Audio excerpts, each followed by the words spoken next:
You are currently the only person in this.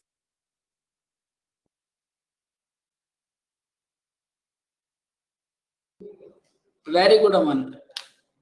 Similarity की बच्चों आधी कहानी तो हो गई थी, अब बस थोड़ी सी कहानी उसकी और बची है, उसको भी सुन लो। देखो, अगर दो ट्रायंगल आपके पास बच्चों सिमिलर हैं, अगर दो ट्रायंगल आपके पास सिमिलर हैं, तो आपने लास्ट क्लास में कुछ रिजल्ट्स नोट करे थे। सबसे पहले वो बताओ, याद करें अभी तक?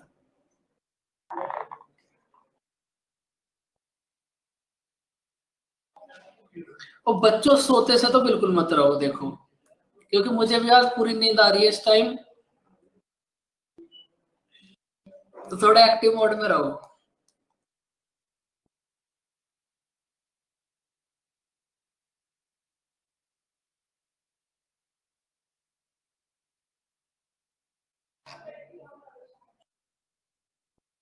देखो, अगर दो ट्रायंगल आपके पास सिमिलर हैं, तो यहां से तुम्हारे पास एक रिजल्ट और होगा, और इस रिजल्ट से एसएससी, सीजीएल, सीएचएसएल 2018 की हर शिफ्ट में एग्जाम आया था, एग्जाम में क्वेश्चन आया था।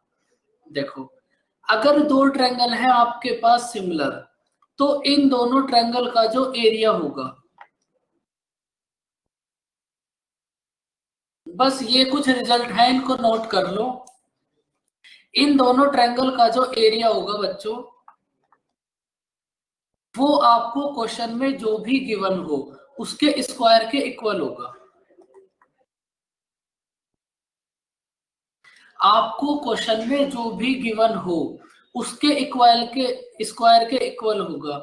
अगर आपको मीडियंस गिवन है तो मीडियन के स्क्वायर के इक्वल होगा।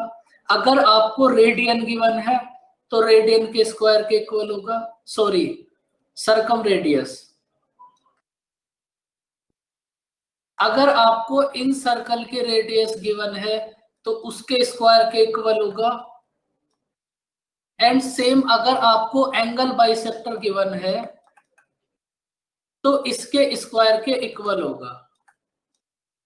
या फिर तुम्हें कोई साइड भी गिवन है ना अगर, तो उसी के स्क्वायर के इक्वल होगा, बस एरिया, एरिया को लीव करके जो कुछ भी होगा रिमेनिंग तुम्हारे पास। सपोज इसका पैरामीटर ए, बी और सी का parameter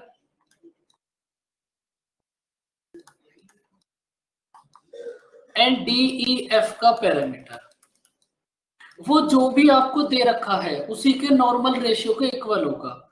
suppose median 1 upon median 2 equals to circumradius 1 upon circumradius 2 upon R1 upon R2।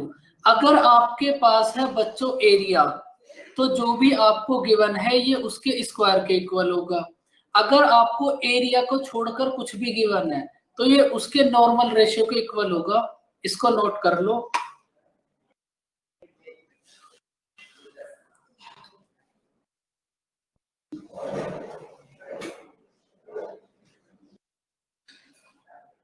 बच्चों, आज तो मुझे ऐसा लगता है कि आपकी मॉर्निंग से क्लास ही हो रही है।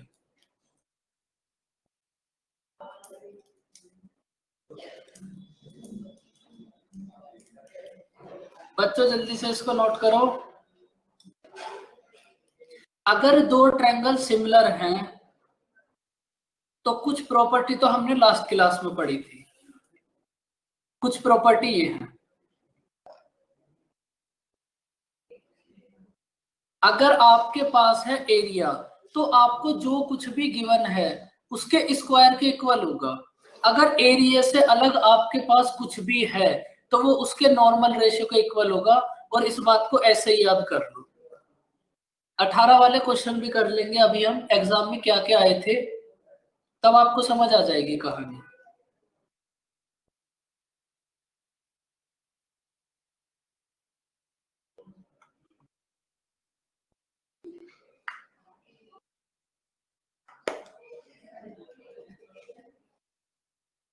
बच्चों नोट कर लिया आप सबने?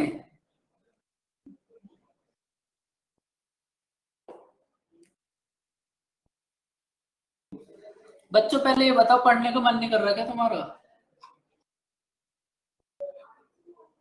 सच सच बताओ।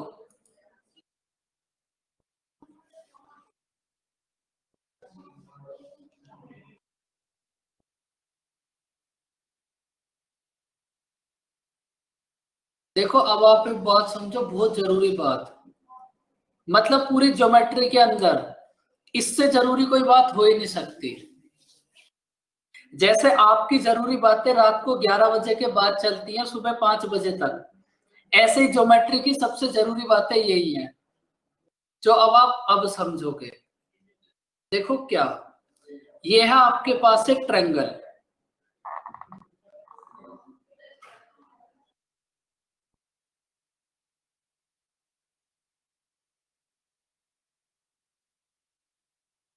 मतलब इसको तो तुम ऐसा समझ ही लो कि इससे तो तुम बच ही नहीं सकते, और ये डायरेक्ट डायरेक्ट तुम्हारे पास आएगा नहीं। देखो ये है आपके पास एक ट्रायंगल, आपने बीसी के पैरेलल एक लाइन ड्रॉ करी बच्चों डीई। आपके पास एक ट्रायंगल है ए बी एंड सी, आपने बीसी के इक्वल एक लाइन पैरेलल ड्रॉ करी डीई। तो इस लाइन के पैरेलल होते ही बच्चों तुम्हारे पास क्या हुआ, अब आप ये बताओ। देखो एक पैरेलल लाइन ड्रॉ करते ही तुम्हारे पास क्या हो जाएगा, ये एंगल इस एंगल के इक्वल। ये बात भी तुम्हें आज की क्लास में पता चल जाएगी, छोटे छोटे से पॉइंट है बस। एंगल बी इक्वल होगा डी एंड सेम। सबसे पहले इसका नाम बताओ, जिन्हें पता है इसका नाम क्या होगा। एंगल सी होगा एंगल ई, ये दोनों आपस में इक्वल होंगे। और ये जो ए है ये तो दोनों में कॉमन है, corresponding angle. Very good Divya. आपके पास देखो,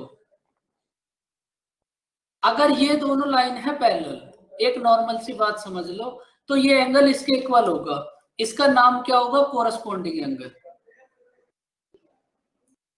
अब जब आप यहां से एक बात गौर करोगे तो तुम्हें एक बात समझ आएगी, triangle A B and E, sorry A D and E, similar होगा किसके, A D and E similar होगा ए बी एंड सी।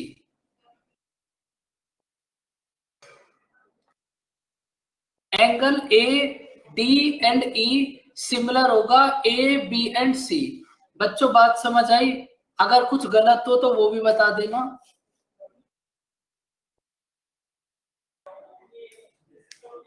बच्चों ऐसा सबको लग रहा है क्या, सॉरी सिमिलर होंगे, सिमिलर होंगे इक्वल नहीं होंगे पुनीता।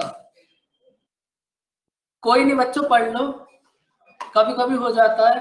आप इतना नींद में रह सकते हो, मैं कभी कभी नहीं रह सकता। अब देखो यहां से तुम्हारे पास जब ये दोनों ट्रायंगल सिमिलर हो जाएंगे तो तुम्हारे पास एक बहुत ही सुंदर रिजल्ट आएगा, और उस रिजल्ट को हमेशा याद रखना। देखो सपोज ये है आपके पास मिड पॉइंट, ये जो डी और ई है ये है बच्चों आपके पास मिड पॉइंट। यहां से तुम अब इस पॉइंट को याद कर लो और इसको याद ही कर लेना। अगर आप मिड पॉइंट से पैरेलल लाइन ड्रॉ करोगे तो वो सामने वाली साइड के मिड पॉइंट पर ही मिलेगी, इसको नोट कर लो। अगर आप मिड पॉइंट से पैरेलल लाइन ड्रॉ करोगे तो ये सामने वाली साइड के मिड पॉइंट पर ही मिलेगी। और एक बार सीजीएल 2015 मेंस में इतना अल्टीमेट लेवल का क्वेश्चन आया इस कॉन्सेप्ट पर कि बच्चों को समझ ही नहीं आया होगा कैसे। वो क्वेश्चन आज की क्लास में करेंगे, लेकिन इस बात को नोट कर लो तुम। अगर आप मिड पॉइंट से सामने वाली साइड पर परपेंडिकुलर लाइन ड्रॉ करोगे तो वो सामने वाली साइड के मिड पॉइंट पर ही मिलेगी, क्योंकि ये दोनों ट्रायंगल सिमिलर हो जाएंगे। इसको नोट कर लो बच्चों। देखो हम ऐनक लगा के देखते हैं, क्या पता इससे नींद गायब हो जाए।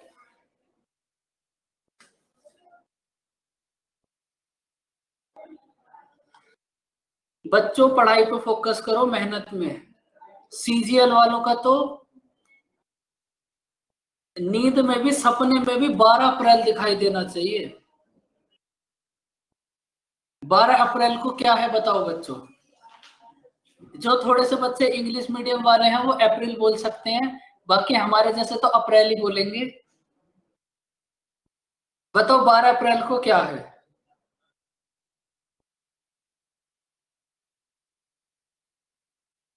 बताओ बच्चों।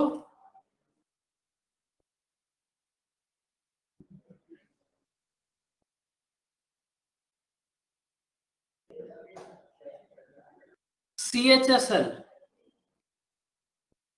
और देखो यही सब आएगा उसमें। तुम्हें तो नींद में भी वही दिखना चाहिए अब एक्चुअल में, अगर आप बात समझोगे तो। अगर आपके पेरेंट्स की एनिवर्सरी भी है तो इससे ज्यादा खुशी की तो कोई बात ही नहीं हो सकती।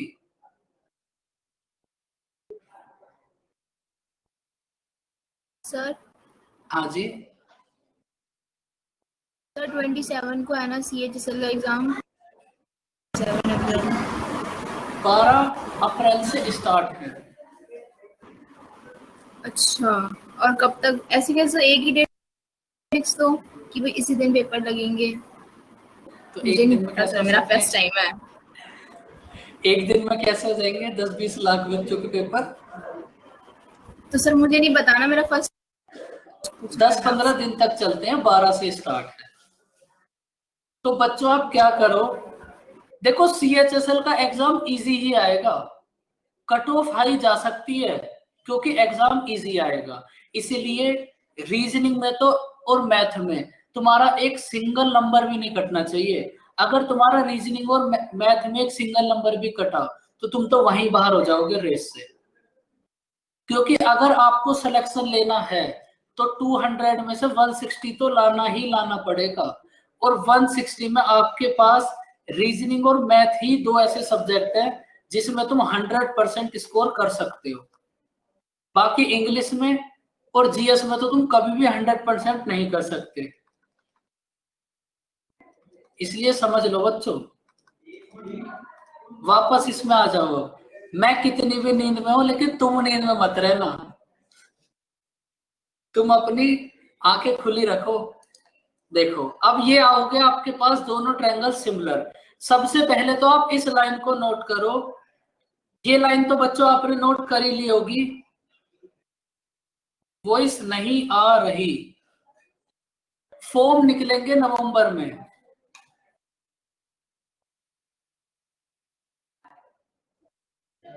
बच्चों आ रही है, देखो बहुत सुंदर वॉइस।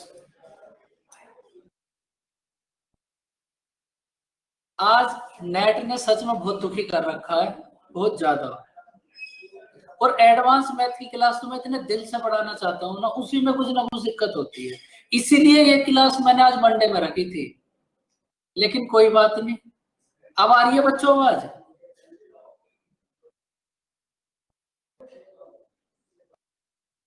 इस लाइन को तो आप याद कर लो। अगर आप मिड पॉइंट से सामने वाली साइड पर परपेंडिकुलर लाइन ड्रॉ करोगे तो वो सामने वाली साइड के मिड पॉइंट पर ही मिलेगी।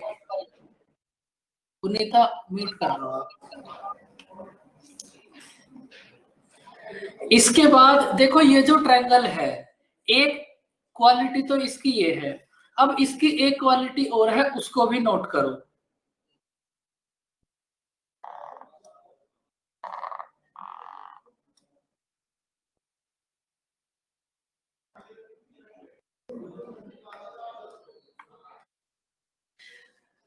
देखो इस ट्रायंगल के हमारे पास रिजल्ट है 2 या 3, उनको याद करना और वो डायरेक्ट तुम्हें याद ही होने चाहिए।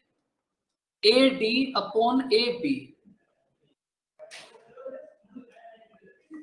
इक्वल होगा बच्चों AE/AC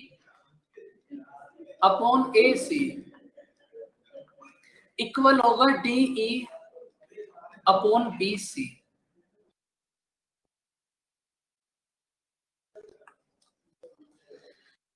देखो आपके पास ये तीनों इक्वल होंगे, AD upon AB, AE upon AC equal होगा DE अपॉन BC। अब अगर आप केवल इन दोनों साइड की बात करोगे, मतलब AB एंड AC, तो तुम्हारे पास यहां से दो रिजल्ट और हैं, और ये समझने तुम्हारे लिए बहुत जरूरी है। अगर आप बस AD और AC की बात करोगे,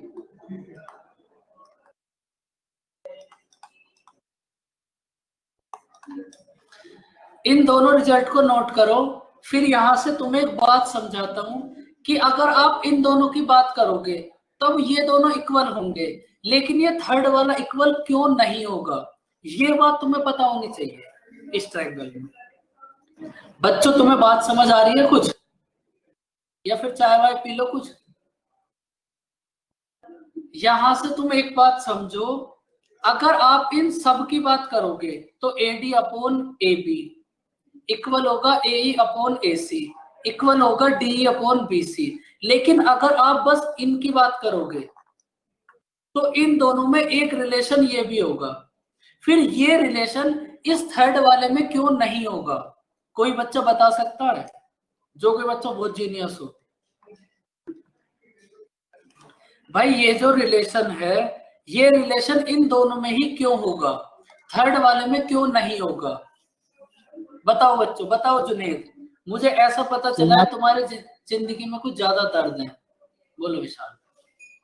तो यहाँ पे AE अपॉन EC होगा ना? AE, हाँ बिल्कुल, वेरी गुड। तुम नींद में बिल्कुल नहीं हो विशाल। AE upon EC।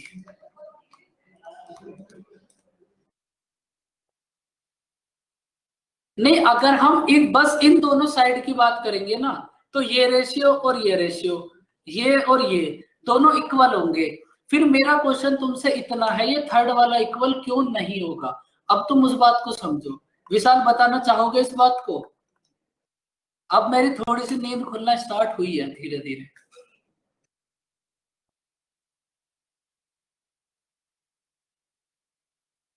नहीं सर, तो अब तुम एक काम करो, अभी तुम्हें सबको पता चल जाएगा कि ऐसा क्यों होता है। ये जो आपके पास है इक्वेशन फर्स्ट, इसको इक्वेशन फर्स्ट नाम दे लो, इसको आप रिवर्स करो, रिवर्स करके सब अपने नोटबुक में नोट करो। आपके पास होगा AB upon AD equals to AC upon AE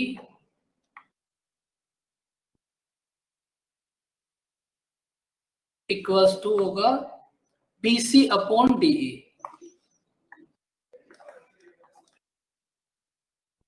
तुमने कुछ नहीं करा, पूरी ज्योमेट्री में प्रूव करने के लिए कोई भी ऐसी चीज है ही नहीं जो आप नहीं कर सकते। ये करा आपने, जो इक्वेशन फर्स्ट है उसको रिवर्स। अब आप क्या करो, तीनों में से 1 माइनस कर दो, तीनों में से आप 1 को सब्ट्रैक्ट करो। देखो आपके पास कितना सुंदर सा रिजल्ट आएगा, और ये ट्रायंगल तुम्हारा क्लियर हो जाएगा। इसमें कुछ नहीं करना, बस तुम्हें 1 माइनस करो और तुम्हारे पास आंसर आ जाएगा।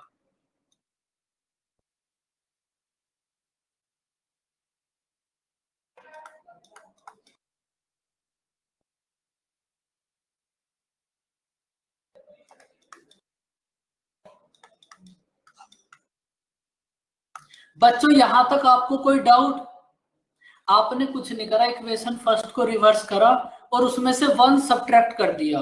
चारू, तुम्हें इतनी देर से कोई डाउट क्यों नहीं आया? चारू,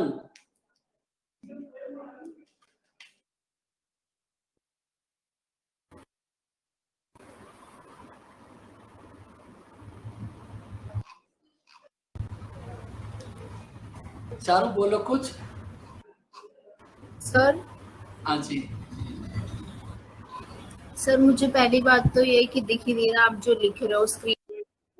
मुझे ऊपर से आपकी आवाज एक लाइन बाद में आती है बोलने के बाद। ऐसा कैसे हो सकता है यार बेटे, तुम्हारे साथ दुनिया में सबसे अलग ही प्रॉब्लम होती है। जो प्रॉब्लम किसी के साथ नहीं होगी वो चारों के साथ होगी। हाँ तो बच्चों अब आप एक बात समझो, अब तो आप सब समझ ही गए होगे। देखो आपके पास इक्वेशन फर्स्ट में क्या है, A B minus A D. अगर आप ए बी में से ए डी को माइनस करोगे तो बच्चों आपके पास क्या बचेगा, जल्दी से बताना। और अब अगर आप ए बी में से ए डी को माइनस कर दोगे तो आपके पास बचेगा डी बी।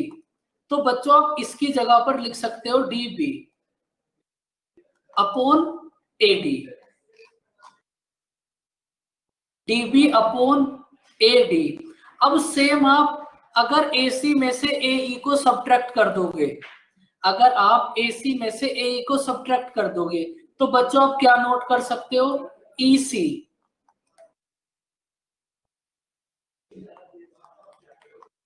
Upon AE। तो ये तो आपके पास आ गए बच्चों दो रिजल्ट। अब आप इतना बताओ, ये जो आपके पास थर्ड है, अगर आप BC में से DE को माइनस करोगे तो क्या लिख सकते हो। अगर आप BC में से DE को सब्ट्रैक्ट करोगे तो फिर आप क्या नोट कर सकते हो बच्चों,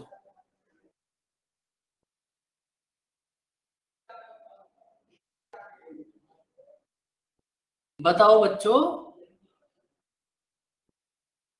देखो थोड़े से एक्टिव रहा करो। अब तो बच्चों मैं भी एक्टिव हो गया, मेरी भी नींद खुल गई।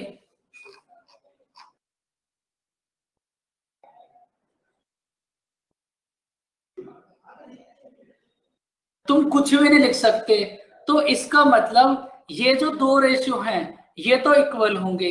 अगर आपको इसको थर्ड के भी इक्वल रखना है, जैसा आपने इक्वेशन फर्स्ट में रखा है, तो थर्ड में फिर आपके पास ये तीनों रेशियो इक्वल होंगे। तो इस थर्ड वाले की तो तुम्हें कोई जरूरत है नहीं। तो हमारा मतलब है बस इन फर्स्ट वाले टू से। तो आपके पास बच्चों अगर आप दो की बात करोगे तो ये दोनों का रेशियो इक्वल होगा, अगर आप तीनों की बात करोगे तब आपके पास ये एक रिलेशन होगा। और ये तो तुम्हें पता होना ही होना चाहिए। अगर आप इस इक्वेशन सेकंड में भी तीनों की बात करोगे तो फिर इन तीनों का रेशियो होगा ये।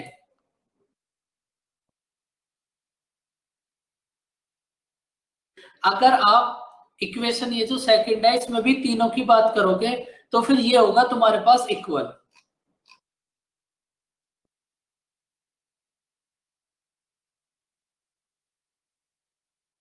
हाँ नहीं, एंगल बाय सेक्टर में ऐसा थोड़ी ना प्रूव किया था विशाल।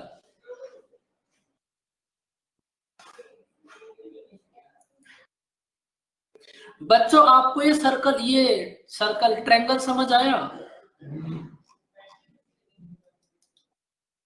देखो इस ट्रायंगल को तो तुम्हें समझना ही पड़ेगा, क्योंकि आपके पास जो क्वेश्चन है वो डायरेक्ट तो आएगा नहीं। ये ट्रायंगल कहीं पे भी बीच में एक छोटा सा बन जाएगा और ये तुम्हारा दिमाग खराब कर देगा, और ये बनेगा ऐसे तुम्हें नजर भी नहीं आएगा।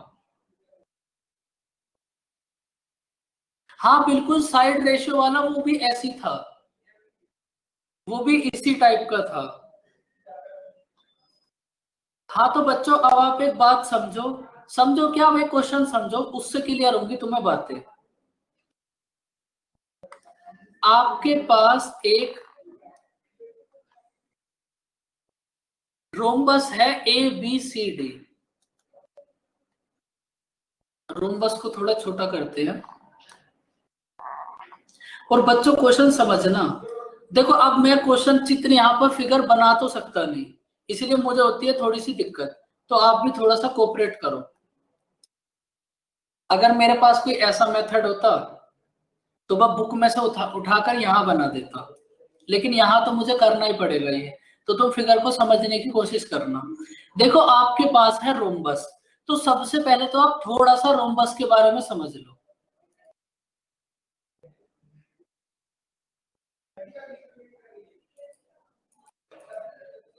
तो सबसे पहले तो आप थोड़ा सा रोम्बस के बारे में समझ लो। देखो रोम्बस क्या होता है, चारों साइड इक्वल और पैरेलल, चारों साइड इक्वल और पैरेलल। बस इसमें इतना डिफरेंस होता है। स्क्वायर में और रोम्बस में क्या डिफरेंस होता है बताओ बच्चों। स्क्वायर और रोम्बस में क्या डिफरेंस होता है, दोनों सेम भैया हैं, एक बड़ा भैया है एक छोटा भैया है।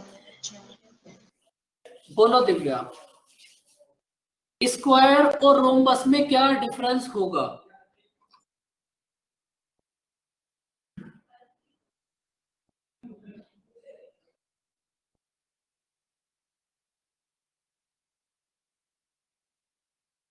नहीं पुनीता, ऐसा कुछ भी नहीं होता। रोम्बस में भी चारों साइड पैरेलल होती है, स्क्वायर में भी चारों साइड पैरेलल होती है। देखो इन दोनों में क्या होगा डिफरेंस, अब समझ लो बहुत ध्यान से। चलो अब एक स्क्वायर भी बना देता हूं, उससे तुम्हें क्लियर हो जाएगी बात।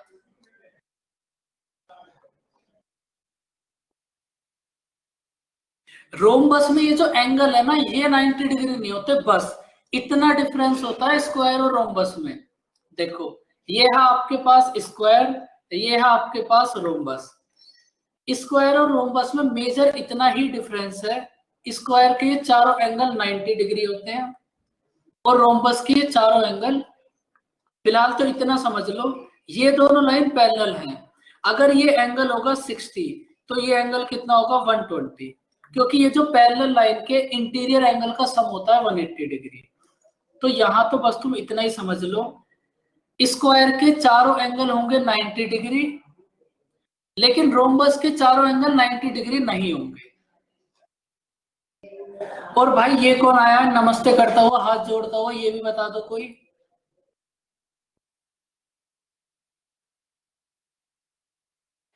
देखो तनु मैम देखेंगे फिर गुस्सा करेंगी।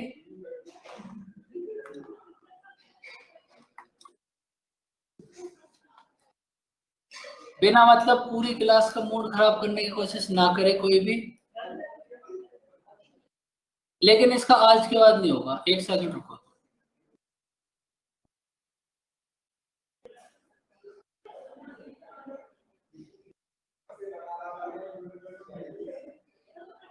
भाई बोल लो कौन हो, बिना मतलब सिरदर्दी दे रहे हो।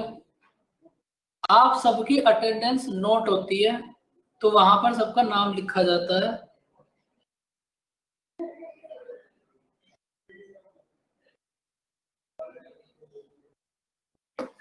अबे भाई कौन है बता दे।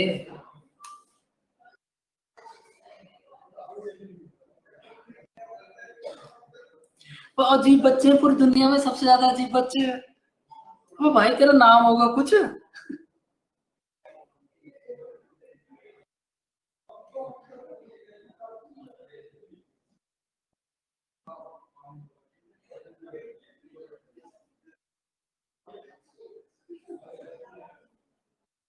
अबे भाई बोल दे यार, बोल दे महादेव। फालतू में बैन हो जाएगा बेटा तू। मैं सोच रहा हूँ बालक होगा कोई।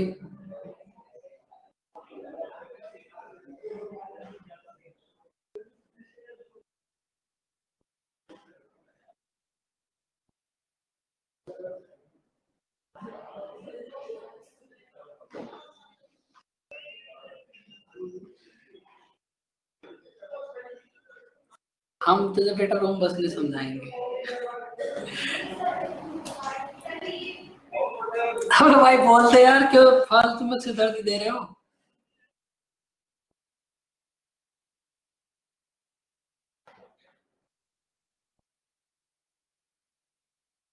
अबे यार मतलब बच्चे भी कैसे हैं। रिमूव कर देते हैं, ये सही हो। मुझे ब्लॉक, मुझे यही प्रोसेस तो नहीं आता। अगर मुझे इतना आता होता ना। है ना बिल्कुल बेवकूफ बच्चे। अंकित सर, सॉरी बच्चों, इधर आओ।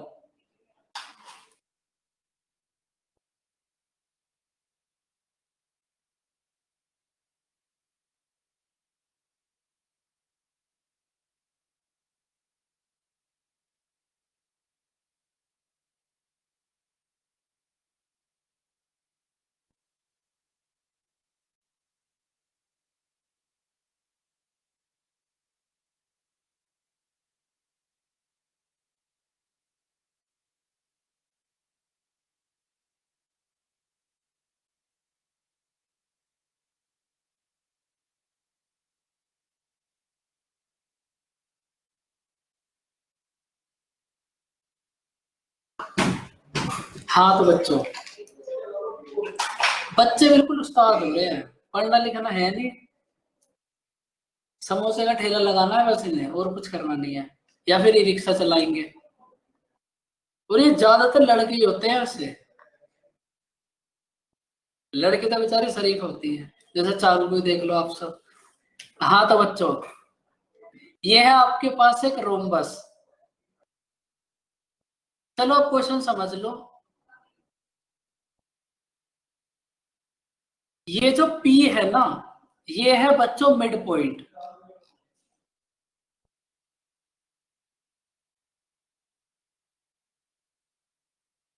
चलो कोई बात नहीं, वो आके भी क्या करेगा, कुछ नहीं होना इससे। देखो ये जो P है, अब आप सब क्वेश्चन समझो, ये जो P है ये इस DC का मिड पॉइंट है। आपने यहां से A से इसको मिलाया और आपने इसके पैरेलल एक लाइन ड्रॉ करी यहां से, जो इसको कहीं आगे मिलेगी, कहीं पे भी समझ लो E। बच्चों इस फिगर को थोड़ा आप अपने अकॉर्डिंग अच्छा सा बना लेना। E, तो आपको फाइंड आउट करना है, ये दोनों लाइन पैरेलल हैं बच्चों, आपको फाइंड आउट करना है ये जो आपके पास CE है ये कितनी होगी, CE की लेंथ क्या होगी, मतलब 2AB 2BC 2EC ऐसे क्या होगी। एक बहुत ही नॉर्मल सा क्वेश्चन।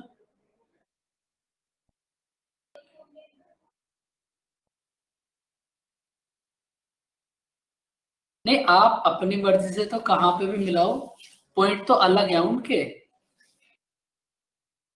इनके पॉइंट अलग भी हैं, सिमिलर आएगा पॉइंट अभी। इसको तुम अभी बनाओ और ये बताओ इसका आंसर क्या होगा। अभी लाइंस पढ़ेंगे तब समझ आएगा, और वैसे भी इनके पॉइंट तो अलग हैं।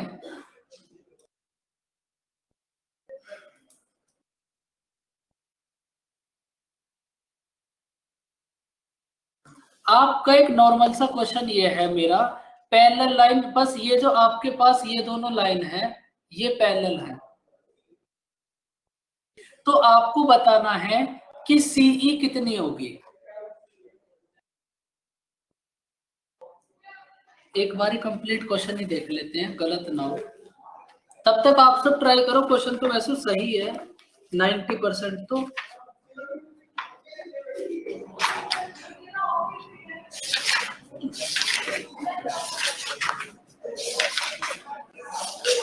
देखो सिमिलैरिटी में बस दिक्कत होती है फिगर बनाने की, बस, वरना सिमिलैरिटी की तो इतने अच्छे अच्छे क्वेश्चन है ना, समझ भी नहीं आएगा सिमिलैरिटी लगाओगे कहां से, सॉल्व तो उसे तब करोगे।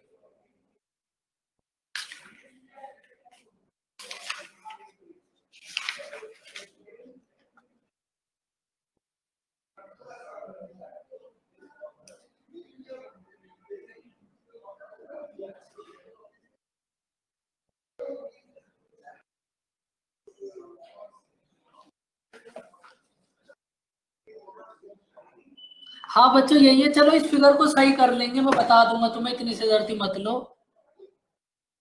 इतनी सिरदर्दी मत लो, ये फिगर थोड़ी सी सही करनी पड़ेगी। अब देखो मैं आर्टिस्ट तो हूं नहीं, इस लाइन को ऐसे बढ़ाओगे तब ये मिलेगी, वो बात तुम छोड़ो, पहले इसको बताओ इसका आंसर क्या होगा।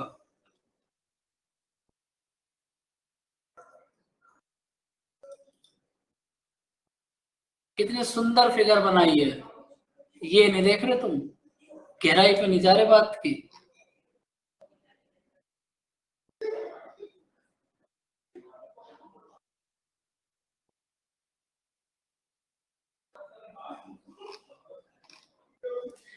बच्चों बताओ, विशाल बताओ, इसमें तुमने कौन सी प्रॉपर्टी अप्लाई करी है। फिगर तो ये आपको खुद से बनाना पड़ता, वहां पर तो लैंग्वेज थी, तो वो मैंने बना दिया जैसा भी मुझसे बन पाया। अब आप बस मुझे इतना बता दो इसमें कौन सी प्रॉपर्टी अप्लाई होगी, बस, बस मुझे तुमसे इतना जानना है, इतना समझना है।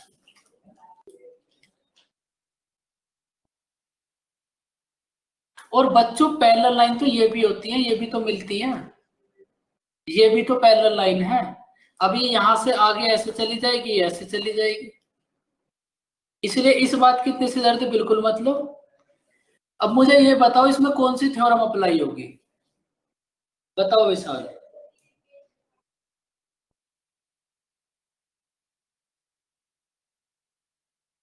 पुनीता, भाई बच्चों बताओ, तुम इतने चुपचाप क्यों हो?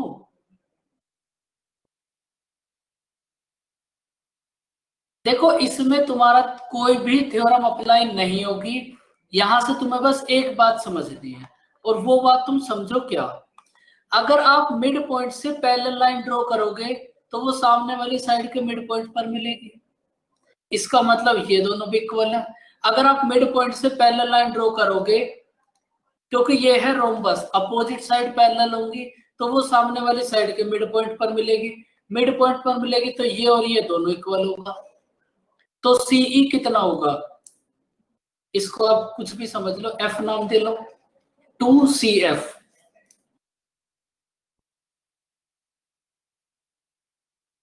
बच्चों समझ आई ये बात, जो बात तुम्हें अभी समझाई। अगर आप मिड पॉइंट से पैरेलल लाइन ड्रॉ करोगे तो वो सामने वाली साइड को मिड पॉइंट पर ही मिलेगी। एक तो इतने चुपचाप रहते हो ना, मत बोलो।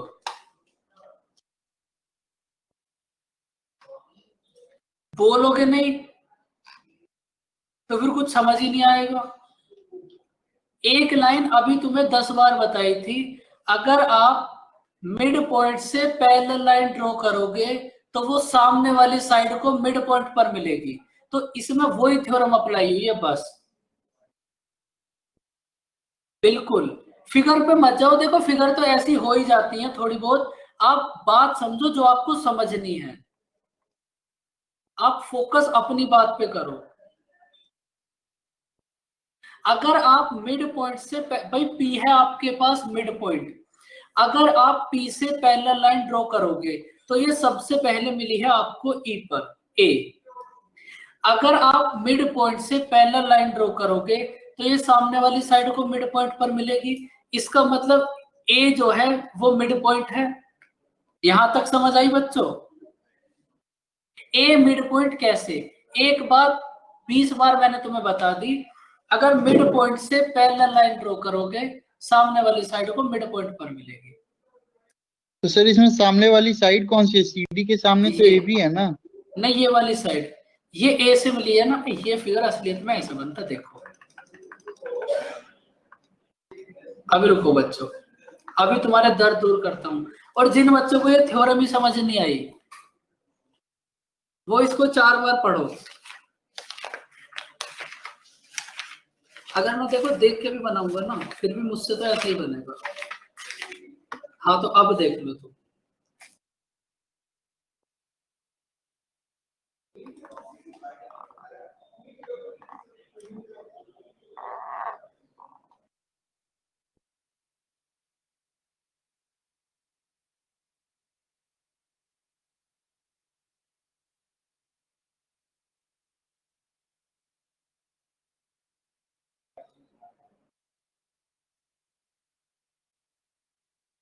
अब की बार आई है कुछ बात।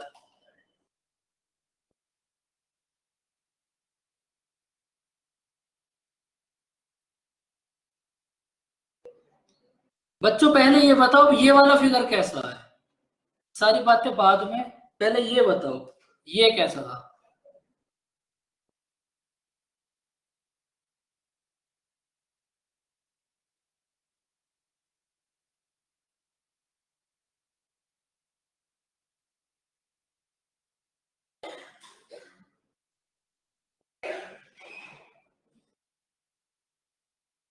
हाँ बच्चों देखो ये ऐसे बन जाती है बात कभी कभी, थोड़ा सा समझ लिया करो बच्चों, मैं मैथ का टीचर हूँ, आर्ट का थोड़ी ना हूँ।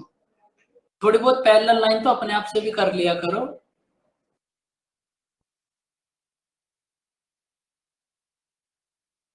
हाँ तो बच्चों अब बताओ, चलो जो भी था वो फिगर गलत भी थी, लेकिन ये एग्जैक्ट वही फिगर है जो तुम्हारे एग्जाम में आई थी। अब तुम्हारी कोई बहानेबाजी बिल्कुल नहीं चलेगी। अब बताओ इसका आंसर क्या होगा।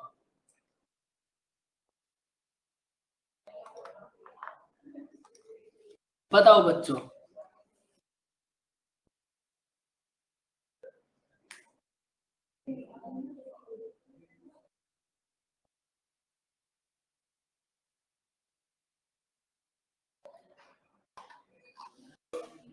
बिल्कुल, देखो अगर आप मिड पॉइंट से पैरेलल लाइन ड्रॉ करोगे तो वो सामने वाली साइड को मिड पॉइंट पर मिलेगी। इसका मतलब ये जो डी है ये होगा मिड पॉइंट। अगर डी मिड पॉइंट है और आप डी से पैरेलल लाइन ड्रॉ करोगे तो ये यहां पर भी तो मिड पॉइंट पर मिलेगी। इसका मतलब क्यू है मिड पॉइंट, तो ये और ये दोनों इक्वल। तो बच्चों बीई कितनी होगी? 2BQ।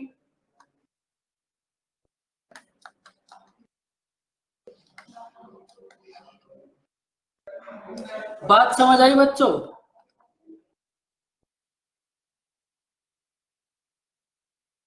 बच्चों बात समझ आई?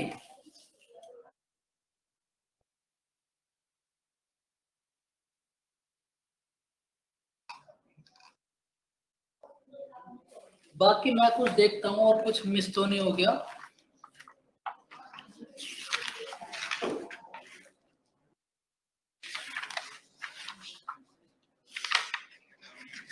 हाँ बच्चों, एक पॉइंट और मिस हो गया, उसको और नोट करो।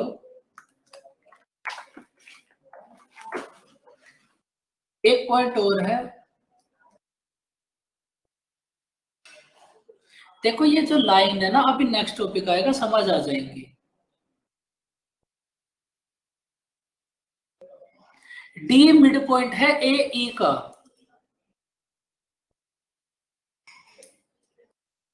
ए ई का मिड पॉइंट है डी।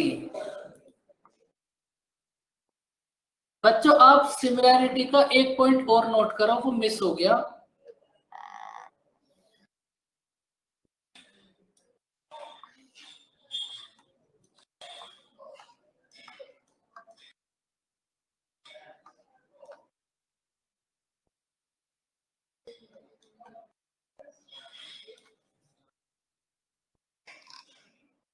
कैसे होगा सिमिलैरिटी से? ये बात तो मैं अभी अभी समझाई थी। अगर आप पैरेलल लाइन ड्रॉ करोगे तो वो सामने वाली साइड के मिड पॉइंट पर ही मिलेगी। अभी तो समझाई थी बच्चों ये बात।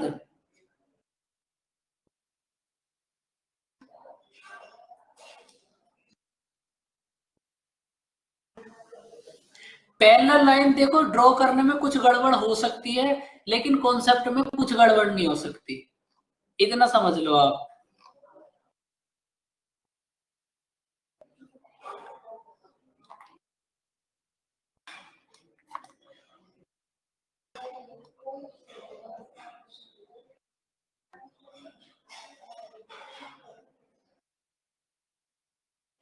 ए और बी मिड पॉइंट कैसे होंगे बच्चों? ए और बी मिड पॉइंट कैसे होंगे, अमन बताओ। आपने ये जो लाइन ड्रॉ करी है, ये जो पी से लाइन गई है, ये जो पी से लाइन गई है, ये कहां मिली है, ए पर या डी पर?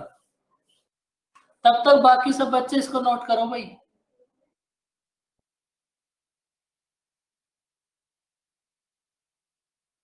तो यहां तो कोई अभी बात ही नहीं आई बच्चों।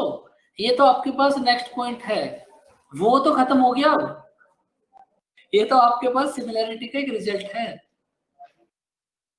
इसमें तो मिड पॉइंट की कहीं से कोई बात ही नहीं है। आपके पास एग्जाम में डायग्राम आएगा और तुम्हें एच फाइंड आउट करनी होगी, क्या होगी। इसको नोट करो बच्चों।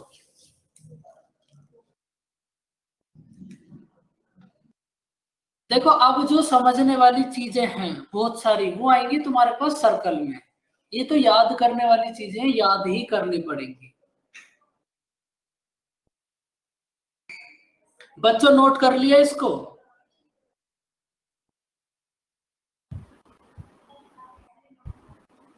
अबे यू यार, हाथ जोड़ता हुआ आदमी फिर से आ गया। अबे भाई तू भाई पढ़ लिख ले।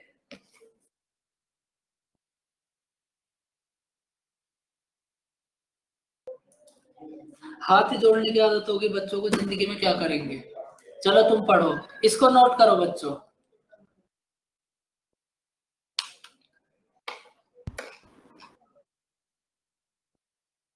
देखो आपके एग्जाम में, देखो ये तो तुम्हारे पास डायरेक्ट डायग्राम ही आएगा, ए और बी तुम्हें गिवन होंगी, एच तुम्हें सर फाइंड आउट करनी। हाँ जी। सर जो आपने उसमें पिछले वाले ट्रायंगल में जो बताया था कि डी अगर मिड पॉइंट होगा तो हाफ ऑफ बीसी होगा क्या? इसमें नहीं इसमें नहीं, और पीछे शुरू में जो आपने जहाँ पे बताया था कि अगर वो मिड पॉइंट हुआ, हाँ ये यहाँ पे। इसमें यस सर। ये देखो, अगर ये मिड पॉइंट है यस सर।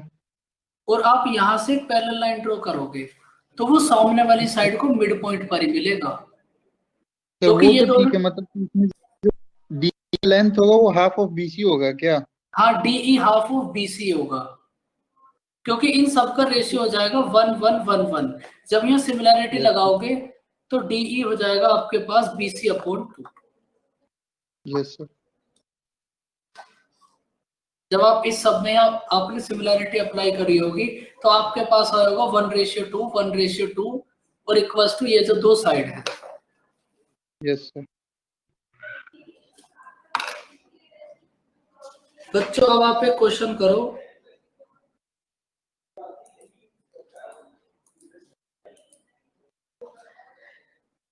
एकदम एग्जैक्ट एग्जाम का क्वेश्चन।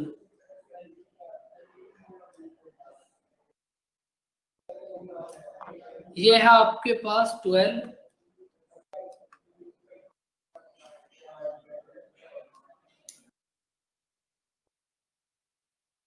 ये है आपके पास 18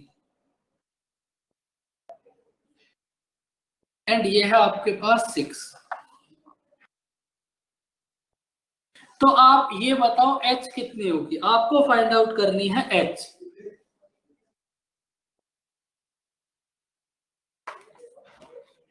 बताओ बच्चों h क्या होगी? 7.2। भाई बाकी सब भी बोल लो कुछ, ये सब एग्जाम के क्वेश्चन और तुम्हें यही चीजें समझनी पड़ेंगी।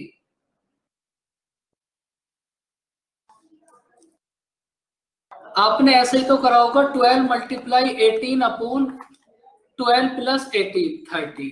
यही तो सॉल्व करा होगा बच्चों आपने h फाइंड आउट करने के लिए। h इक्वल्स टू तुम्हारे पास होगा 12 मल्टीप्लाई 18 अपॉन 30। अब देखो कभी फ्यूचर में, अभी तक तो यहां तक ही आया है, लेकिन आप फ्यूचर में भी समझ लो क्वेश्चन कहां तक आ सकता है। फ्यूचर में क्वेश्चन तुम्हारे पास इतना बन सकता है कि ये जो तुम्हारे पास ट्रायंगल है, इस ट्रायंगल का एरिया कितना होगा? बताओ बच्चों, ये जो आपके पास एक ट्रायंगल है ए बी सी, कुछ भी नाम दे लो इसको, इसका एरिया कितना होगा? और बच्चों जब बोर हो जाओ तब बता देना। देखो ज्योमेट्री का तो ऐसे सिस्टम होता है, पढ़ते पढ़ते बोर भी हो जाओगे आप और पढ़नी भी पड़ेगी। तो आप एरिया कैसे फाइंड आउट करोगे? Half into base into height. भाई आपके पास बेस क्वेश्चन में गिवन है 6, एच आप फाइंड आउट कर लोगे तो एरिया कितना होगा? Half into base into height. बच्चों क्लियर हुई बात? देखो बाकी सब चीजें तो हम क्वेश्चंस करेंगे ना, तब समझ आएंगी। ये तो बस हम पॉइंट्स देख रहे हैं। बोर तो नहीं हुए पहले ये बताओ।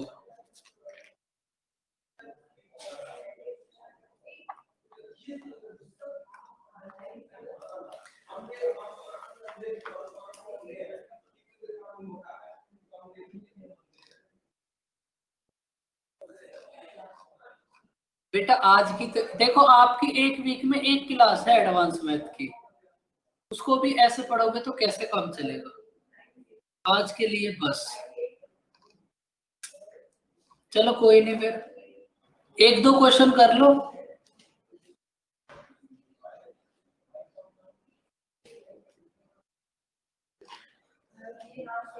क्वेश्चन करो और सिमिलैरिटी बच्चों सीखो तो सही, अप्लाई कैसे करोगे?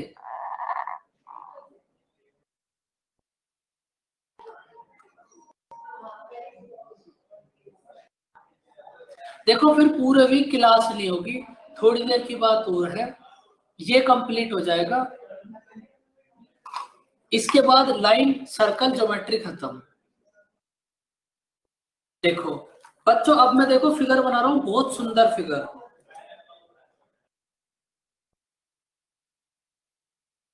एसएससी के इतिहास में सबसे ज्यादा रिपीट होने वाला सिमिलैरिटी का क्वेश्चन।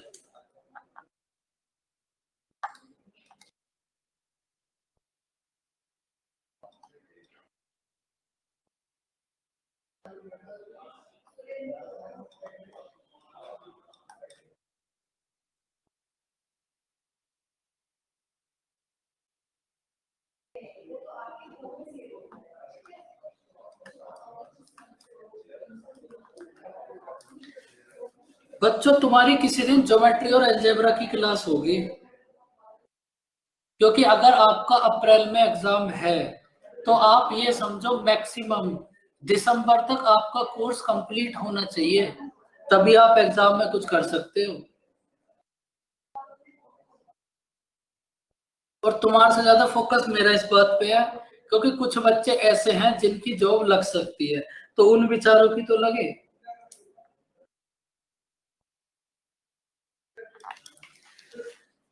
सिमिलैरिटी का सबसे अच्छा क्वेश्चन और एग्जाम में सबसे ज्यादा रिपीट होने वाला क्वेश्चन। बताओ बच्चों, इसमें कौन कौन से दो ट्रायंगल सिमिलर होंगे?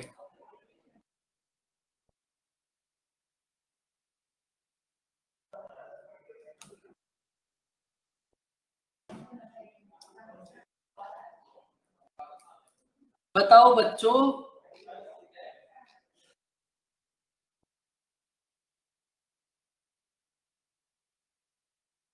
अब यहां से आप एक छोटी सी बात और समझ लो, जिनको पता है उनके लिए तो बहुत अच्छी बात है, जिनको नहीं पता वो समझ लो। एक होता है आपके पास साइक्लिक क्वाड्रिलेटरल, बस इतना ही समझो आप अभी फिलहाल, आगे तो ये आएगा ही। ये एंगल और ये दो एंगल आपस में इक्वल होगा। ये जो आपके पास एंगल है ए और ये ये दोनों इक्वल होंगे। और ये एंगल इक्वल कब होंगे? अगर अपोजिट एंगल का सम है बच्चों 180 डिग्री। अगर अपोजिट एंगल का सम है 180, तो आप उसके बाहर एक सर्कल ड्रॉ कर सकते हो। अगर अपोजिट एंगल का सम है 180, तो उसके बाहर आप एक सर्कल ड्रॉ कर सकते हो। अगर आप बाहर सर्कल ड्रॉ करोगे तो वो हो जाएगा साइक्लिक। साइक्लिक होते ही ये दोनों एंगल हो जाएंगे आपके पास इक्वल। बात समझ आई बच्चों? ये सर्कल में आएगी बात। बच्चों पढ़ लो थोड़ी देर प्लीज, समझ आया तुम्हें?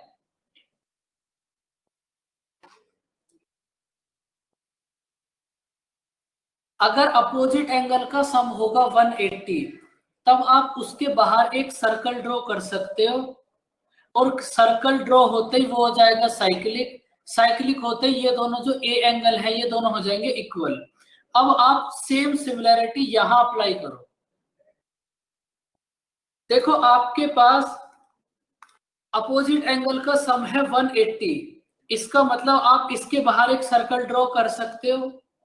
अगर सर्कल ड्रॉ कर सकते हो तो ये साइक्लिक हो जाएगा। और ये एंगल भी कितना हो जाएगा बच्चों? 75। ये एंगल होगा 75 और ये एंगल होगा 65। अब आपके पास angle A D and E, angle A D and E similar होंगे बच्चों ए सी एंड बी के। जो एंगल आप फर्स्ट ट्रायंगल में से लोगे, सेकंड में से भी आपको वही लेने पड़ेंगे। फर्स्ट में ए डी एंड ई सिमिलर होगा ए सी एंड बी। अब बच्चों जल्दी से यहां सिमिलरिटी अप्लाई करो और ए भी बताओ कितना होगा।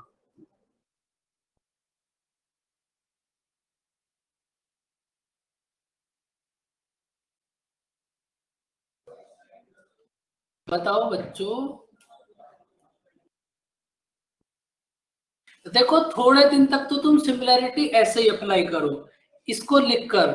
जब आपकी थोड़ी सी प्रैक्टिस हो जाए तब आप सिमिलरिटी को डायरेक्ट अप्लाई कर सकते हो। देखो अगर आपने इसमें से एंगल लिया 75, तो 75 के सामने छोटे एंगल की साइड अपॉन 75 के सामने बड़े एंगल की साइड। तो सिमिलैरिटी को तुम ऐसे भी अप्लाई कर सकते हो जब थोड़ी सी प्रैक्टिस हो जाएगी, और ये प्रैक्टिस तुम्हें खुद से करनी पड़ेगी।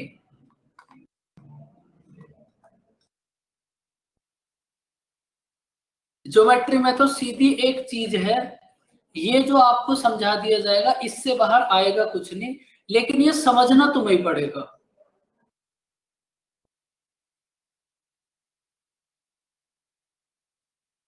ए ई अपॉन ए बी।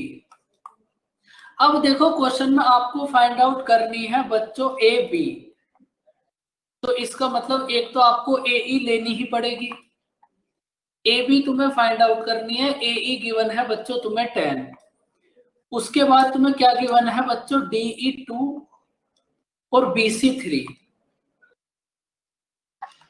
30 अपॉन 2, तो ए बी की वैल्यू कितनी होगी बच्चों 50। यहां से आपने कुछ नहीं करा, बस इन दोनों में को ले लिया और इन दोनों में जो वैल्यू है ये पुट कर दी। बात समझ आई बच्चों? ए बी की वैल्यू होगी 15।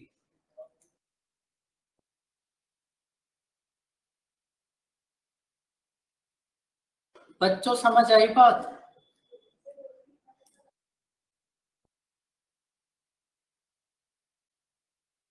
पूरी क्लास में सबसे ज्यादा समझ चारों को ही आ रहा है बच्चों। चलो अब आप सेम टाइप का एक क्वेश्चन और करो। देखो सबसे ज्यादा तो यही क्वेश्चन आते हैं, बिल्कुल सेम है, सेम उसमें सिमिलैरिटी अप्लाई होगी। अब की बार आप सबका आंसर आ जाना चाहिए।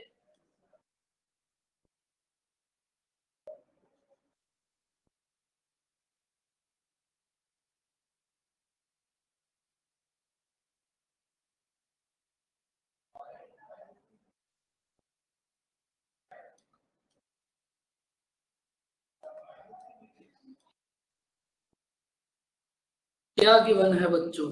AD 12। तब इतनी देर में तो बच्चों सिमिलैरिटी लग जानी चाहिए तुम्हारी।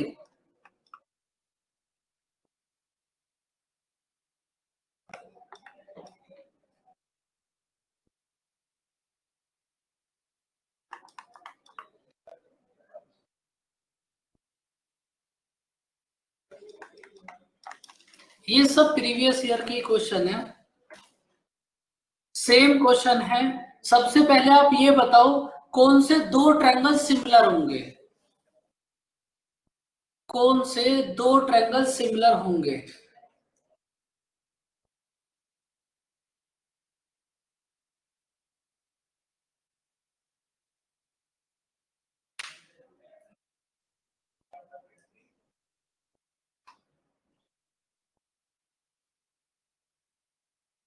बताओ बच्चों कौन से दो ट्रायंगल सिमिलर होंगे आपके पास?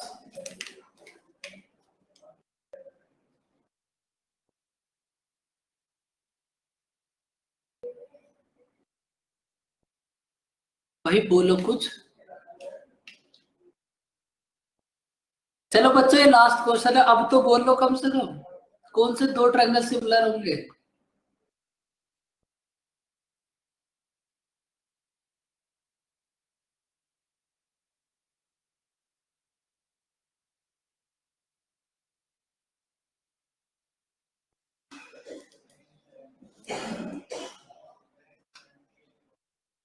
ए ई एंड डी सिमिलर होगा ए बी सी, बिल्कुल। ए ई एंड डी सिमिलर होगा ए बी एंड सी। अब आप इसमें सेम सिमिलैरिटी लगाओ जैसे प्रीवियस क्वेश्चन में लगाई थी, एकदम सेम। सर हाँ जी सर ये कैसे पता चलेगा कि कौन से ट्रायंगल की सिमिलर होगा? ये एंगल कितना होगा पहले ये बताओ। कौन सा वाला सर? ये ब्लू वाला 57। 57। अगर किसी भी ट्रायंगल के दो एंगल इक्वल हो गए, तीसरा वाला खुद इक्वल हो जाएगा, मतलब ये एंगल इसके इक्वल। यस तो आप फर्स्ट को तो कैसे भी नोट कर लो, फर्स्ट को आपने लिख लिया ए ई एंड डी। अब सेकंड में भी आपको सेम, सेकंड में भी आपको सेम पैटर्न फॉलो करना पड़ेगा। देखो ए तो दोनों में कॉमन है, दोनों ट्रायंगल में। ई है 57, तो आपको बी भी 57 लेना पड़ेगा। और एक हो गया अच्छा। आपके पास ये डी वाला। फर्स्ट को आप कैसे भी नोट कर लो, सेकंड वाले को वैसे ही नोट करना पड़ेगा जैसे फर्स्ट को नोट करा। Okay sir.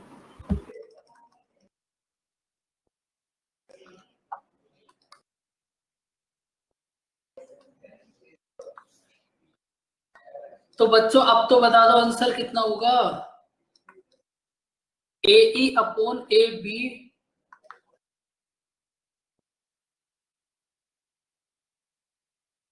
देखो अभी तुम आंसर नहीं बता रहे, लेकिन जिस दिन तुम्हें वर्दी मिलेगी उस दिन तुम्हें समझ आएगा इन चीज की वैल्यू। वो मोहब्बत ही क्या जो दर्द ना दे, तो ये तुम्हें दर्द ही मिल रहा है, मोहब्बत है तुम्हें वर्दी की। बोलना नहीं चाह रहे बिल्कुल भी बच्चे। बताओ बच्चों आंसर कितना होगा। ए बी है आपके पास 20। बच्चों बता दो आंसर कितना होगा। चलो बच्चों बस फिर अब तुम नहीं पढ़ना चाहते तो बहुत हो गया आज की क्लास। एकदम बच्चों तुम एकदम नींद में हो। आंसर होगा 14।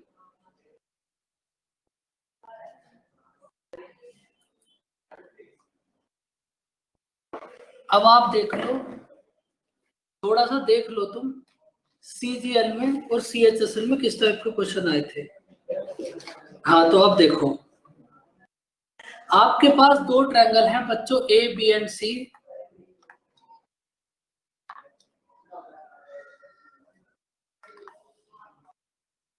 ए आर मीन्स एरिया,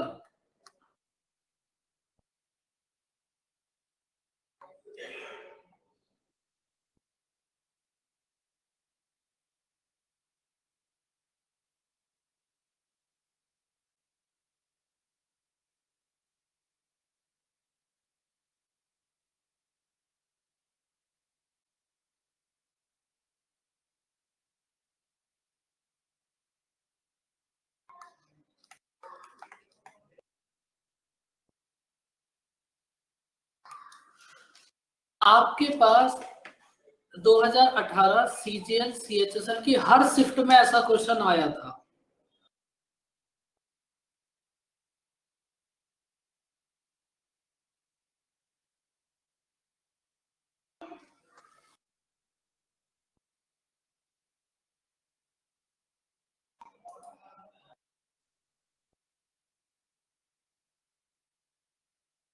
देखो एकदम सिमिलैरिटी लगाने के लिए हर बार तुम्हें ऐसा ही नहीं है कि लिखना पड़ेगा, थोड़ा सा आप अपने दिमाग का यूज भी कर सकते हो। देखो कैसे,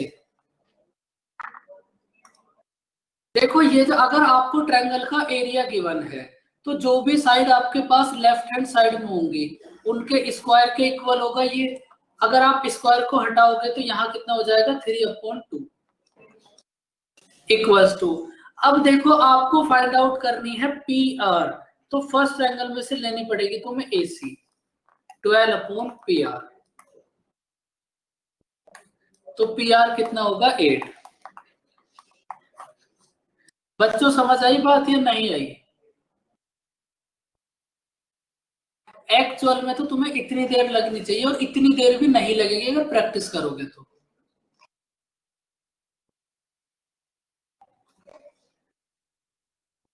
देखो आपको एक बात अभी नोट कराई थी तुषार, अगर दो ट्रायंगल सिमिलर हैं तो उनका एरिया जो भी आपको गिवन है उसके स्क्वायर के इक्वल होगा इनका एरिया। अगर आप यहां से इस स्क्वायर को हटाओगे तो यहां पर ये रूट हो जाएगा। अब आपको गिवन है 9/4, तो 9/4 कितना हो जाएगा रूट होने के बाद 3/2। तो सबसे पहले तो आप इसको नोट कर लो। अब आपको फाइंड आउट करनी है पी आर, मतलब आपको पी आर फाइंड आउट करनी है। तो आपके पास जो ट्रायंगल है ए बी एंड सी, तो उसमें से भी तो आप वही साइड लोगे जो पी आर के सिमिलर होगी, और पी आर के सिमिलर साइड कौन सी होगी, ए सी। ए सी की वैल्यू कितनी गिवन है, 12। तो पी आर कितनी हो जाएगी बच्चों, 8। बात समझ आई?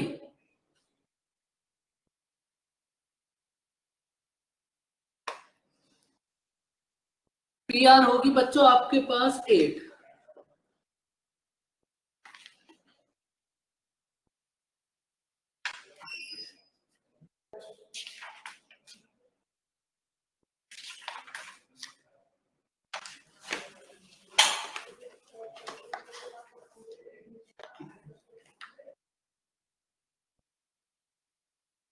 हाँ तो बच्चों अब एक क्वेश्चन करो तुम।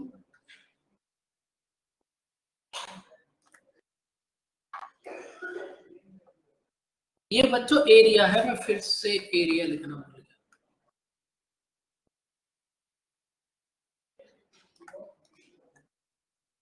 ABC upon area of triangle PQR।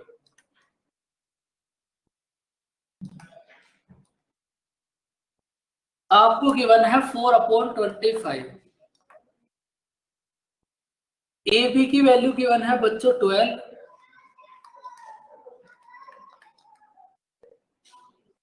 BC given है 8, AC गिवन है 9। PR फाइंड आउट करनी है। बताओ बच्चों क्या होगा आंसर।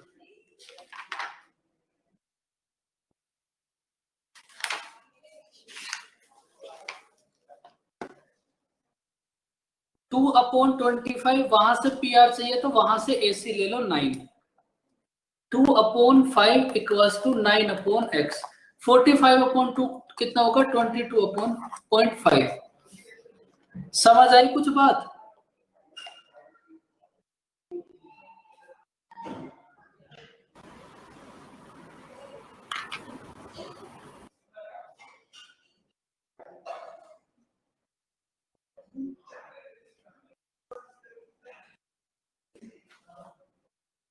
बच्चों समझ आई बात?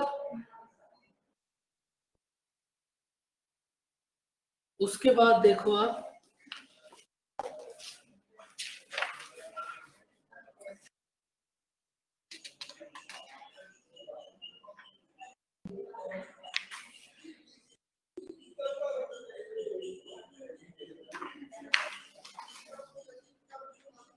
ये बात भी समझो बच्चों आप। देखो ज्योमेट्री में ज्यादातर चीजें ऐसी होती हैं, एक बार पढ़ने के बाद आप जितना रिवीजन करोगे उतना खुद से सीखोगे। आपके पास एक ट्रायंगल है AB एंड C। AB और AC पर है 2 पॉइंट D और E। ये दोनों है पैरेलल। AD है 3 और BD है 4। तो आपको फाइंड आउट करना है A, B और E और D, E, C, B के एरिया का रेशियो।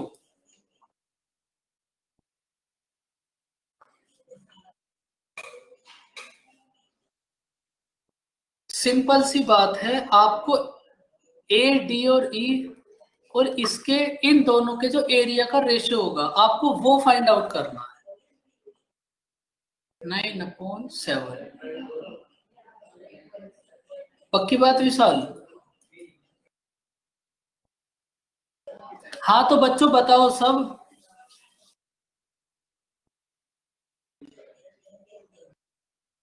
देखो एक ट्रायंगल की साइड जिस रेशियो में होती है, एरिया सेम रेशियो में होता है।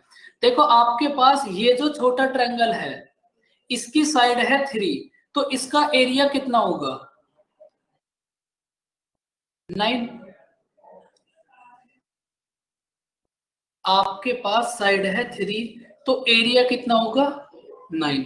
अब आप इस कंप्लीट को देखो, कंप्लीट साइड कैसे, 3 का स्क्वायर। अभी सिमिलैरिटी तो देखी, अभी सिमिलैरिटी तो देखी थी। स्क्वायर की साइड जिस रेशियो में होती है उसका एरिया उसके स्क्वायर रेशियो में होता है।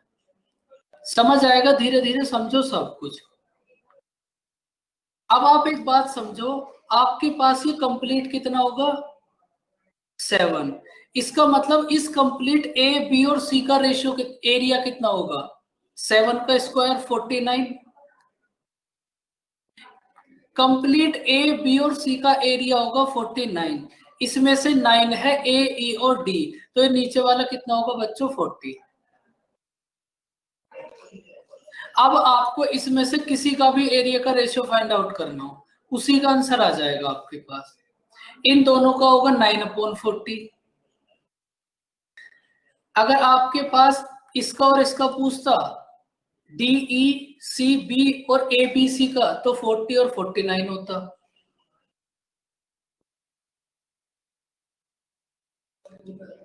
कंप्लीट आपके पास एरिया कितना होगा भाई, आपके पास ये कंप्लीट साइड कितनी है 7, तो एरिया कितना होगा 7 का स्क्वायर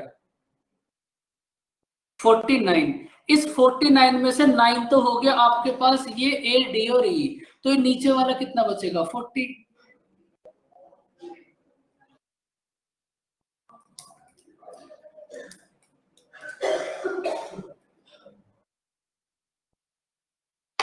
अब देखो बच्चों, आप एक क्वेश्चन सेम इसी फिगर को बनाओ आप फिर से।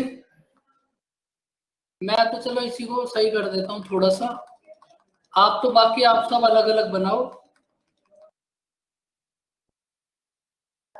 आपके पास ये दो ट्रायंगल हैं, इन दोनों का जो एरिया है ना इक्वल है। मतलब जो जो आपके पास दो ट्रायंगल होंगे,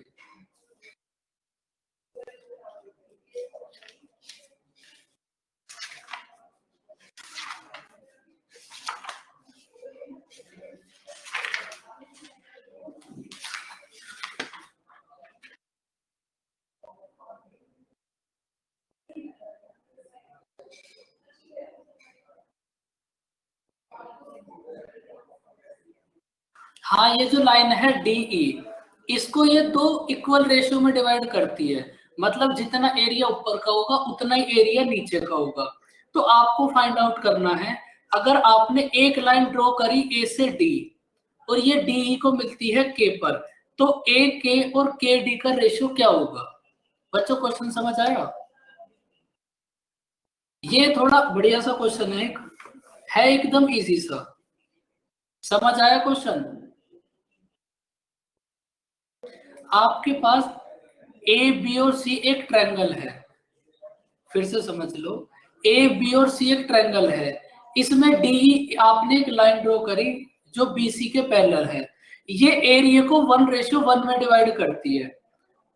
उसके बाद आपने एक लाइन ड्रॉ करी ए से डी, तो आपको ये फाइंड आउट करना है कि ए के और के डी का रेशियो क्या होगा।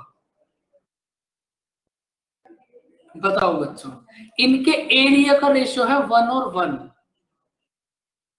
अभी तुम्हें छेतूंगा, तुम्हारा 1:1 बनाया ना बहुत जल्दी आंसर, अभी मिलेगी तुम्हें खुराक। इनके एरिया का रेशियो है 1 और 1, तो आपको ए के और के डी का रेशियो फाइंड आउट करना है क्या होगा।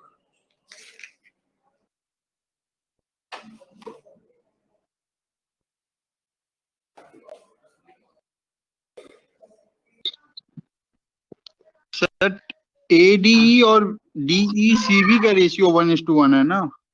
हाँ बिल्कुल, इन दोनों, ये जो डीई है ये एक ट्रायंगल को 2 इक्वल एरिया में डिवाइड करती है। मतलब जितना एरिया ऊपर का उतना नीचे का। तो मुझे आपसे ये पूछना है कि ए के और के डी का रेशियो कितना होगा। 1:2। 1:2 कैसे बताओ? सर एरिया 1/4 हो जाएगा ना, तो एरिया का आपको एरिया गिवन है 1 और 1। अगर इन दोनों का एरिया 1 और 1 है, तो ये साइड तो होगी आपके पास 1। ये कंप्लीट ए बी वाली साइड कितनी होगी 2 होगी। हाँ तो 2 से 2 तो होगी। 2 से तो 4 हो जाएगा इनका, √2 होगी वो। ये कंप्लीट साइड होगी आपके पास √2। √2 में ये है आपके पास 1, तो ये नीचे वाली कितनी होगी √2 - 1। यस समझ सर। आई बात? Yes sir. इस बात में किसी को कोई डाउट? भाई अगर इन दोनों का एरिया का रेशियो 1 और 1 है तो इस छोटे वाले ट्रायंगल का तो 1 ही होगा, लेकिन ये कंप्लीट बड़े वाले का जो एरिया है ये 2 होगा, तो इसकी साइड कितनी होगी? √2। अब इसमें से ऊपर वाली तो है 1, तो नीचे वाली कितनी होगी? √2 - 1। सर अब यहाँ हाँ बोलो। √2 क्या √2 समझ नहीं आया, ये कैसे? भाई आपकी सिमिलरिटी समझ नहीं आ रही क्या बच्चों? अगर एरिया है 1 और 2 तो साइड का रेशियो क्या होगा? इसका रूट नहीं करोगे क्या? अभी तो करा था 9 और 4 वाले क्वेश्चन में। इस क्वेश्चन में भी तो आपने सेम करा था, इसका रूट लिया था, तब आपके पास 2 और 5 आ गया। अब यहाँ पर आपको यही तो बात गिवन है कि इनका एरिया है 1 और 1, तो इसका मतलब अगर ये ऊपर वाली साइड 1 होगी तो कंप्लीट साइड कितनी होगी? √2। तो ये नीचे वाली कितनी होगी? √2 - 1। अब बताओ बच्चों ए के और के डी का रेशियो क्या होगा? बताओ, ये तुम्हारा आज का लास्ट क्वेश्चन है बस, इससे ज्यादा तुम नहीं झेल सकते सिमिलैरिटी को। बताओ इस साल इनका रेशियो क्या होगा? सर 1/2√1:2√-1। एक बात आपको अभी अभी समझाई थी, देखो यहां से अगर देखो एक बार फिर से समझो बात। ये जो ट्रायंगल है ये बहुत प्रकार के दर्द देगा तुम्हें, इस ट्रायंगल को हल्के में ना ले, मैं आपको बार बार समझा रहा हूँ वही बात। तो ये वही तो ट्रायंगल है। विशाल कहाँ गायब हो गया? विशाल सर यही हूँ। ये वही तो ट्रायंगल है जो हमने अभी अभी देखा था। देखो जो रेशियो इधर वाली साइड होगा, अगर आप इससे यहां से लाइन ड्रॉ करोगे तो ये सामने वाली साइड को इसी रेशियो में मिलेगा। Yes sir. अगर मिड पॉइंट से ड्रॉ करी थी तो सामने वाली साइड को मिड पॉइंट पर मिला। जब हम एक क्वेश्चन और करेंगे अभी आगे, उसमें भी ये कॉन्सेप्ट अप्लाई होगा। अगर इसका रेशियो है 1 और √2 - 1 और आप यहां से पैरेलल लाइन ड्रॉ करोगे तो ये सामने वाली साइड को इसी रेशियो में डिवाइड करेगा, और इसके बीच में जितनी भी लाइन आएंगी ये सब लाइन इसी रेशियो में डिवाइड होंगी। तो रेशियो कितना होगा? 1 और √2 - 1। जो रेशियो ए डी और डी बी का होगा, इस ट्रायंगल के बीच में जितनी भी लाइन आएंगी वो सब इसी रेशियो में डिवाइड होंगी, तभी तो ये सामने वाली साइड को इसी रेशियो में डिवाइड करेगा। समझने वाली बात है बस। बच्चों किसी को इस बात में कोई डाउट?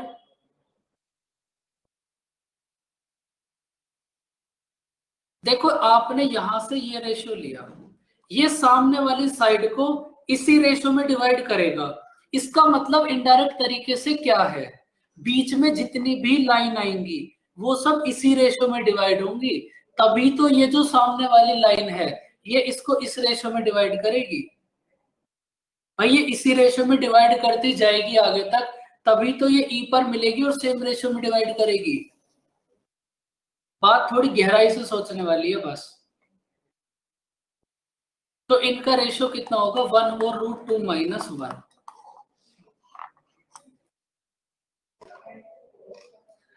देखो अगर ये जो लाइन है ये यहाँ इसको ऐसे डिवाइड करे, यहाँ पर इसने इसको 2 पे डिवाइड कर दिया, यहाँ पर √2 - 1 पे डिवाइड कर दिया, तो फिर ये कंडीशन थोड़ी ना होगी कि ये सामने वाली साइड को इसी रेशियो में डिवाइड करे। फिर तो सामने वाली साइड का रेशियो कुछ भी हो सकता है।